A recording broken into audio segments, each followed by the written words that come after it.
I'm gonna tell you why I procrastinate, and I'm also gonna tell you a story why I dangerously kept pushing the boundaries in terms of legality and safety for my own health and the well-being of others, kind of like an addict who needed more and more outside pressure to make him take action.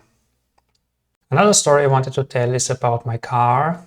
First, my car got a damage. It was already 70 years old, and I was brought it to the repair shop, and they called me and they told me it's complete damage, so the cost of fixing it would be higher than what the resale value is. So it didn't make sense. So I basically had to get a new car and sell my old one. But then I said, okay, I drove it a bit. It's not far away from the garage. I drove it home. First reaction was, okay, immediately I need a new rental car until this one is resolved. Then I got there, but I didn't get the rental car, but that's another story why I didn't get the rental car. Basically, I forgot my ID and then they couldn't give it to me. Then I went home via public transport again without a rental car. And then the real procrastination started. So what then happened is I started to drive with my broken car. So it wasn't completely broken. I mean, it had some suspension damage and brake fluid was leaking a bit, and something with the ABS. But I still figured I could drive, and that's also what I did. Yes, another thing, a light was broken that I didn't fix because of procrastinating. Well, I kept procrastinating the decision about the whole situation. What do I want to say with this story? Another example where the boundaries get pushed. So first I thought, okay, I need to react immediately, but then I pushed the boundaries in terms of safety and legality because the inspection was due like 3 months already, but I still drove some, and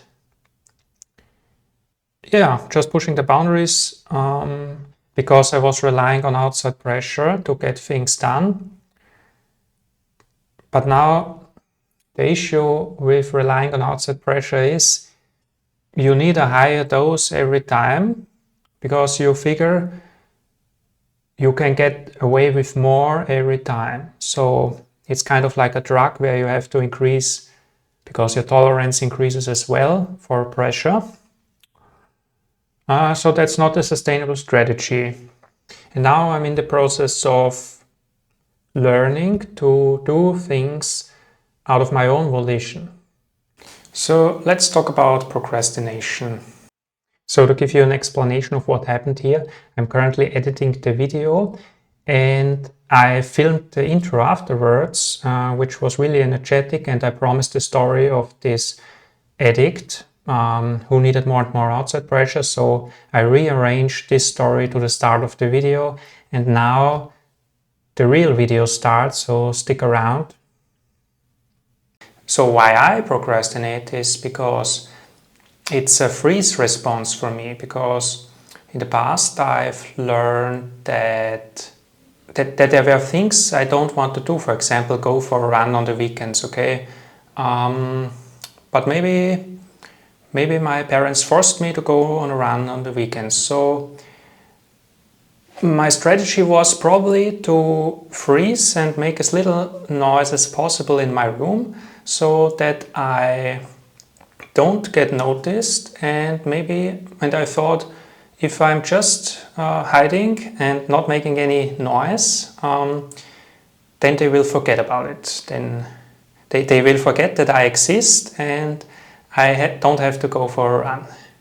So this was my strategy. So I think that's why I'm procrastinating even today. So when some things come which I don't want to do, my first response is to hide, to freeze in place. And that's why. But that's not the only reason.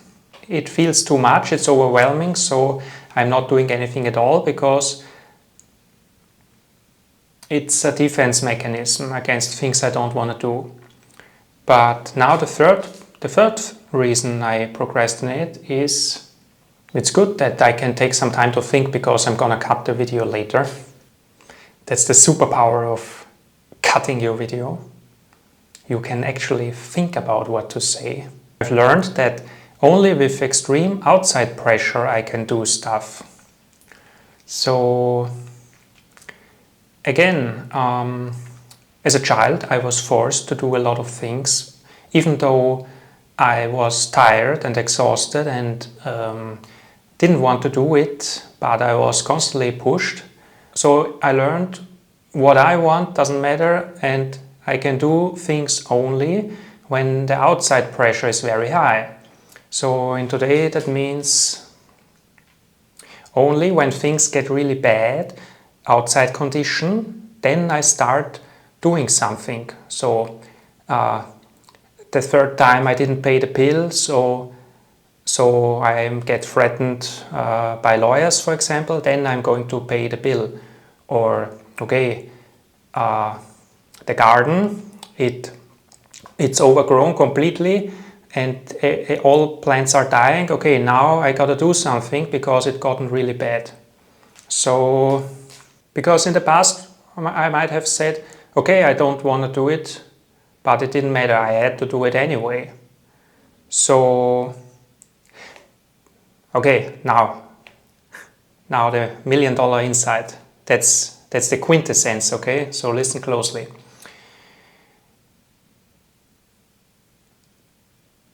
It slipped away, but I am going to recover it. Wait a second. Outside pressure. Outside pressure. I need to recover this. But it totally slipped my mind. But it's a very important insight. Okay, outside pressure was high. Outside pressure. Yes, that's the insight. So in the past, for example, my parents said, "You gotta do this," and it seemed like I had no other option because they had total authority. But today I can wait much longer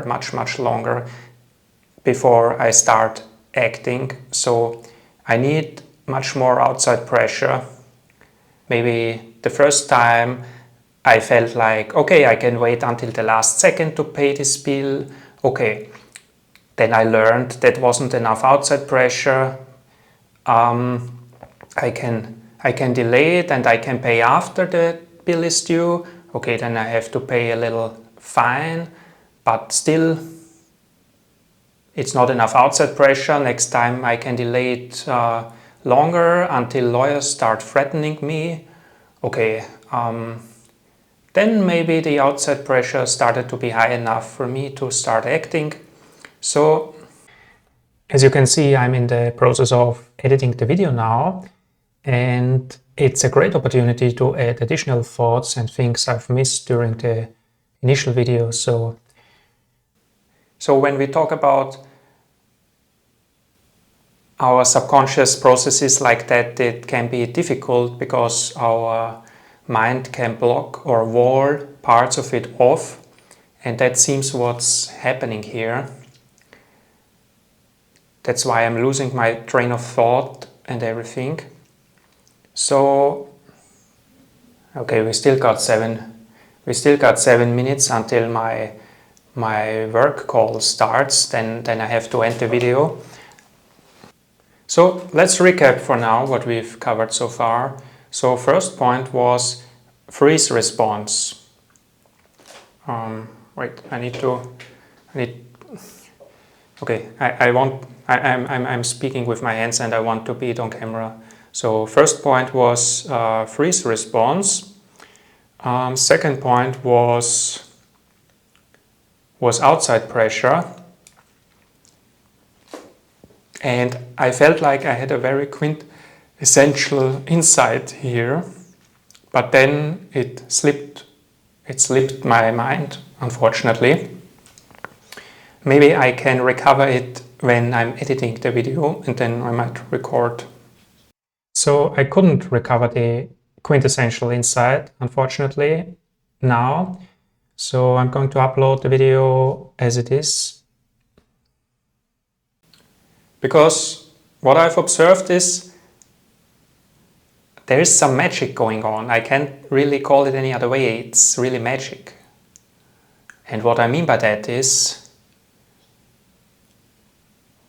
one moment it seems like everything is impossible, and next hour everything resolves itself in an instant. So for example, one moment it seems it's all too much, you can't handle it, and then you do the things you thought were impossible to manage with absolute ease. And you thought to yourself, how? Why was I stuck before?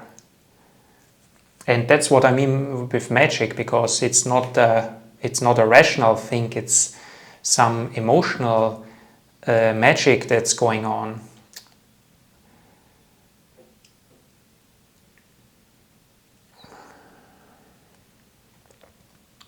So